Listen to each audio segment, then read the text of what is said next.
Halo guys, balik lagi sama gue di Gocam. Dan guys, hari ini gue mau jawab pertanyaan ya dari Bro Kenneth Wijaya gitu ya. Bro Kenneth ini bertanya ya. Langsung masuk pertanyaannya guys ya, nggak buang-buang waktu. Halo bro, Tudor Black Bay 58 baru versus Omega Speedmaster 38 baru versus Omega Speedmaster Moonwatch second bekas maksudnya ya. Mending ambil yang mana ya bro? Budget 80 jutaan atau ada alternatif lain, tanda tanya. By the way, kalau si Master 300 kebesaran bro, koleksi sekarang baru Seiko 63 MAS. Thanks bro, maaf agak panjang pertanyaannya. Ya nggak apa-apa bro Kenneth. Oke, ini pertanyaan menarik. Oke, langsung gue jawab ya. Jadi pertanyaan bro Kenneth ini begitu, dia lagi consider antara Tudor Black Bay 58 brand new ya, baru kondisinya, atau Omega Speedmaster 38 baru, atau Omega Speedmaster Moonwatch second. Nah, antara tiga ini mana yang diambil? Gitu ya. Nah, dia punya budget sekitar 80 jutaan atau ada alternatif di luar tiga itu gitu. Dan sekarang koleksinya baru Seiko 63 MAS gitu ya. Oke, langsung gue jawab ya bro Kenneth ya. Oke, antara tiga ini ya, antara 58, Black Bay 58, Speedmaster 38 atau Speedmaster Moonwatch, mana yang diambil? Kalau menurut gue lu ambil Omega Speedmaster Moonwatch gitu loh. Kenapa? Karena Speedmaster Moonwatch itu paling ikonik di antara semua ini gitu loh. Di antara tiga ini ya, Speedmaster 38, Speedmaster 38 udah lah, lupain aja lah itu. Terus Tudor Black Bay 58 sama Omega Speedmaster Moonwatch. Speedmaster Moonwatch itu jauh lebih ikonik bro daripada Black Bay 58 gitu loh. Dan itu juga complicated. It's satu chronograph, satu diver. Lu bandingin diver sama chronograph gitu. Chronograph tuh lebih ada seninya, lebih complicated gitu. Jadi kalau tanya gua, Speedmaster Moonwatch atau Tudor Black Bay 58, jelas Speedmaster Moonwatch gitu loh.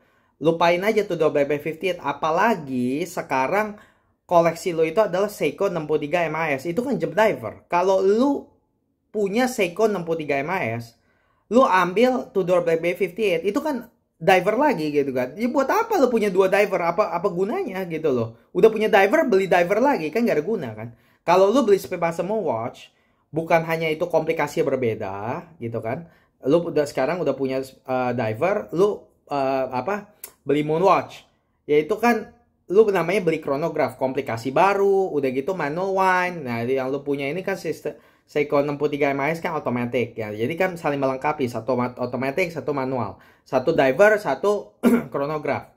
Kalau lu beli Tudor Black Bay 50 ya udah buat apa, sama-sama diver lagi gitu loh. Jadi lu nggak terlalu punya pengalaman yang baru gitu loh. Jadi menurut gua ambil Speedmaster Moonwatch antara tiga ini karena lebih ikonik, udah gitu juga chronograph.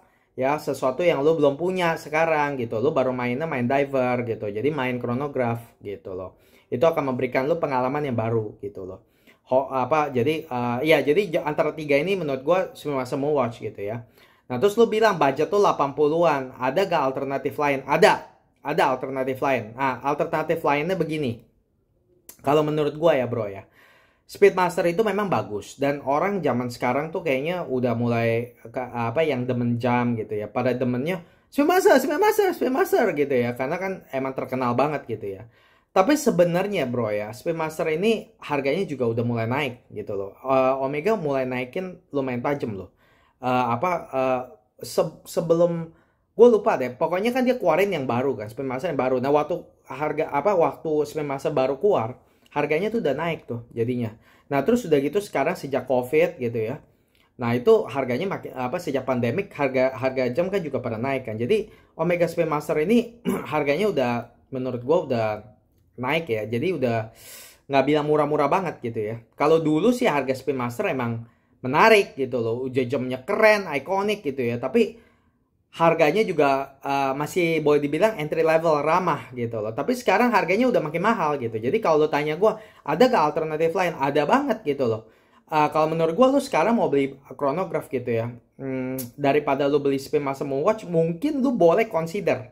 Ini sih saran gue aja, lo boleh consider lah ya. Kalau misalnya nggak suka ya udah terserah. Tapi kan lo kan tanya gue ada alternatif lain, nah ya gue kasih tahu alternatif lain apa. Personally kalau misalnya gue mau beli jam chronograph sekarang ya, mungkin gue nggak terlalu tergila-gila sama Speedmaster gitu. Gue suka sama Speedmaster, tapi mungkin gue mau gue consider model lain juga gitu. Nah, ini alternatif yang gue mau kasih tau lo adalah ini. Mungkin lo boleh consider ya bro ya, Zenith gitu. Zenith ini sejak tahun 2021 ya kalau nggak salah ya, 2021 kayaknya. Nah itu CEO-nya kan mereka kan baru nih punya CEO yang baru nih. Nah ini CEO barunya ini nih hebat nih. Dia keluarin banyak-banyak model-model yang menurut gue bagus beberapa tahun terakhir ini gitu. Nah kayak dia baru keluarin Zenith A384. Nah ini menurut gue bagus. 37 mm. Udah gitu ini adalah salah satu jam Zenith yang pertama yang dulu dibuat tahun jebot gitu loh. Tahun berapa itu? 1968 ya kalau nggak salah ya. Gitu. Ini salah satu jam yang dibuat Zenith di zaman dulu gitu loh. Nah, itu dibuat ulang gitu loh. Jadi ini kayak jam vintage gitu. Nah, ini menurut gua keren banget, bro. Ini gua suka ini jam gitu. Jam Zenith Zenith A384. Nah, ini menurut gua revival. Jadi menurut gua ini bagus. Ini boleh jadi alternatif. Kalau misalnya lo mau daripada lu beli Speedmaster, lu boleh consider ini gitu. Ini movement Zenith El Primero, dan itu bagus bro, bagus gitu. Zenith tuh ya chronograph lebih bagus daripada Omega Speedmaster punya watch. Kenapa gua kasih alternatif ini ya? Karena gua kasih tahu ya, Omega Speedmaster itu memang bagus, iconic, dan historinya juga sangat-sangat kaya gitu ya. Tapi kalau lu bandingin sama Zenith yang gue kasih tahu ini nih gitu ya, wah movementnya tuh movement Zenith ini tuh lebih advance gitu loh, lebih high level gitu loh. Udah column wheel gitu ya, terus udah gitu ini El Primero punya movement gitu loh, nggak main-main. Zenith tuh adalah yang buat automatic chronograph yang pertama gitu, dia yang pertama kali keluar gitu loh. Waktu dia ciptain ya, waktu dia lagi buat automatic chronograph ya, movement ya, ada juga perusahaan lain yang juga buat gitu loh, kayak Seiko gitu ya. Tapi dia yang pertama yang selesain dan patenin gitu. Jadi dia tuh yang istilahnya dia yang paling pertama lah gitu loh. Jadi makanya dia yang terkenal gitu. Nah, ya dan Zenith tuh bagus loh. Movementnya tuh nggak main-main loh itu. Gitu. Rolex aja dulu pakai Zenith punya movement gitu. Jadi nggak main-main. Gitu. Nah, menurut gua ini alternatif pertama yang lo boleh consider kalau misalnya lo kalau lo misalnya daripada beli Speedmaster gitu ya, lo boleh consider yang ini karena ini movementnya bagus, udah gitu vintage banget, ini kayak vintage watch gitu loh. Nah gitu, tapi memang size-nya 37 mili dan udah gitu desainnya juga cushion shape gitu, jadi kayak kayak bantal gitu loh. Jadi bagus lah, menurut gue bagus ini gitu loh. Nah terus udah gitu alternatif kedua ya yang gue bisa bilang gitu ya, Breitling. Breitling tuh juga menurut gue bagus banget gitu loh. Waduh itu movementnya juga menurut gue itu movementnya Breitling B01 ya. Breitling tuh punya chronograph movement in-house mereka gitu. Itu B01, itu boleh disanding sama Rolex Daytona, itu nggak main-main, itu bagus itu. Saking bagusnya sampai Tudor aja pakai movementnya Breitling B01 gitu. Dan lo tahu ya kalau misalnya Rolex tuh ya perusahaan yang mengutamakan solid gitu loh. Nah makanya dulu waktu Rolex Daytona belum bisa bikin movement in-house sendiri buat Daytona Rolex, mereka pakai apa? Mereka pakai Zenith. Mereka pakai Zenith punya movement. Nah sekarang Tudor nggak punya movement kan, buat chronograph kan, gitu. Dan mereka juga nggak mau pakai ETA Value gitu. Mereka nggak mau. Nah mereka pakai siapa? Mereka pakai Breitling punya movement chronograph. Nah dan lu bisa bayangin ya, kalau misalnya Rolex aja mau sampai pakai ya, Rolex loh, perusahaan yang paling terkenal ya saat ini kan, gitu, perusahaan jam yang paling terkenal ya, aja mau pakai movementnya Breitling gitu. Jadi lu mestinya tahu ya, itu itu aja menunjukkan kan betapa bagusnya itu movementnya Breitling gitu. Nah movement B01 Breitling itu keren gitu. Nah menurut gua kalau misal lu alternatif kedua ya, lu bisa ambil Breitling Premier B09. Nah ini menurut gue bagus gitu. Nah gue rekomend yang lu ambil yang pistachio. Wah itu keren tuh. Itu jadi kayak Speedmaster, sama-sama nggak ada tanggal. Udah gitu movementnya juga lebih bagus gitu. Udah sama-sama nggak ada tanggal, sama-sama manual wind. Nah ini manual wind, keren, harus lo putar-putar juga, wah itu keren tuh gitu. Nah itu lo boleh ambilin, udah gitu warnanya pistachio, hijau, nggak common, nggak umum gitu. Jadi menurut gue lo boleh nih ambil ini gitu. Alternatif keduanya lo boleh ambil ini, Breitling Pistachio B09 Premier. Ini bagus menurut gue gitu. Nah Breitling ini movementnya B01 ini ya, yang ini bukan B01, sorry, ini B09. B09 kaliber B09 sama lah sama B01. B01 itu automatic. Kalau ini dia bikin manual jadi B09, B09 kaliber B09. Nah, ini movementnya lebih bagus daripada movementnya Omega Speedmaster. Nah, makanya kalau misalnya daripada beli Omega Speedmaster, mungkin lo boleh consider beli ini, movementnya lebih bagus gitu loh. Dan udah gitu juga warnanya juga menurut gue bagus banget gitu ya. Udah gitu clean banget, bersih banget, nggak ada tanggal gitu. Nah, ini menurut gue bagus gitu. Diameternya juga bagus banget, 40 mm doang gitu loh. Jadi lebih kecil daripada Omega Speedmaster gitu. Walaupun Omega Speedmaster gue udah pernah punya ya, itu sebenarnya walaupun dia bilang 42 ya, tapi sebenarnya itu gue udah ukur loh, itu sebenarnya sekitar 39-40an gitu loh. Jadi ya mengenai size sih mungkin gue rasa mirip-mirip lah ya gitu. Atau kalau nggak paling nggak jatuhnya di tangan mirip-mirip. Tapi jadi ini keren lah menurut gue gitu. Sama-sama manual wind, sama-sama manual, udah gitu sama-sama nggak ada tanggal gitu ya.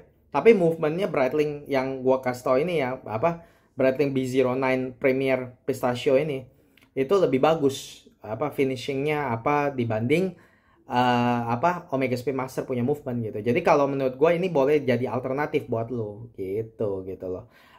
Dan ya soalnya kan budget tuh 80 jutaan kan ya gitu. Dan lo mungkin bisa carilah 2 jam ini Zenith yang tadi gue kasih tahu sama Breitling yang B09 Premier Pistachio gitu loh. Nah itu mestinya dapat lah 80 jutaan buat 2 jam ini gitu loh. Nah itu dua alternatif yang gua kasih tahu buat lo gitu loh. Kalau daripada ambil Omega Speedmaster, nah lo boleh ambil antara dua ini gitu. Kira-kira kalau lo suka gitu. Kalau lo nggak suka ya udah ambil aja Speedmaster gitu loh. Jadi ya begitu ya bro ya. Menurut gua ya begitu. Jadi jawaban lo antara Two Door Black B58 yang baru atau Omega Speedmaster 38 atau Omega Speedmaster Moonwatch, mana yang diambil? Ambil Omega Speedmaster Moonwatch. Karena udah lebih ikonik, paling ikonik di antara 3 tersebut. Dan begitu juga lu sekarang koleksinya cuman diver Seiko 63 MAS gitu. Jadi nggak ada gunanya ambil diver lagi gitu. Tudor Black B58 itu buat apa? Diver lagi, nggak ada guna. Mendingan nggak usah gitu. Jadi ambil Speedmaster Watch. Tapi kalau terus udah gitu lu tanya alternatifnya apa? Alternatifnya daripada beli Speedmaster, menurut gua lo boleh consider ambil Zenith A384 Revival. Itu keren menurut gua. Movementnya juga lebih bagus gitu ya. Apalagi lo punya budget sekitar 80 jutaan, itu mestinya dapat banget gitu. Apalagi kalau lo mau lo kan juga consider kan beli second gitu kan. Jadi ambil Zenith A384. Atau alternatif kedua lo ambil Breitling B09 Premier Pistachio. Ini bagus gitu loh. Breitling sama Zenith ya, akhir-akhir ini ya, mereka tuh benar-benar mantap banget menurut gue. Mereka keluarin banyak model ya, bagus-bagus loh. Gue tuh sampai ngiler loh benar-benar. Breitling terutama Breitling nih, lagi gila-gilanya nih, ini bagus banget gitu, gue suka gitu. Nah ini salah satu Breitling yang gue sangat suka banget nih, yang B09 Premier Pistachio. Nah ini lo boleh ambil nih, ini warnanya unik, movementnya juga lebih bagus daripada Speedmaster gitu ya. Cakep lah, bener-bener cakep lah gitu. Jadi ini boleh jadi alternatif kedua buat lo gitu ya. Ya jadi begitu aja ya Bro Kenneth ya. Semoga ini membantu. Kasih tau gue ya apakah ini membantu atau enggak ya. Kalau misalnya ada yang kurang jelas, mau ditanyakan lagi, boleh komen lagi. Nanti mungkin gue bisa bantu kalau misalnya ada yang lebih masih ada yang nggak jelas gitu. Tapi ya mungkin sekian dulu kali ya untuk reply-nya kali ini ya. Ya jadi begitu aja guys. Makasih udah nonton. Kalau misalnya kalian suka horologi, support guys channel ini, subscribe. Kalau misalnya kalian ada pertanyaan, boleh seperti Bro Kenneth taruh aja komen. Dan kalau misalnya pertanyaan kalian bagus, gue akan buat video seperti ini. Makasih guys ya udah nonton. Sampai jumpa di video berikutnya. Makasih, salam gajam, bye bye.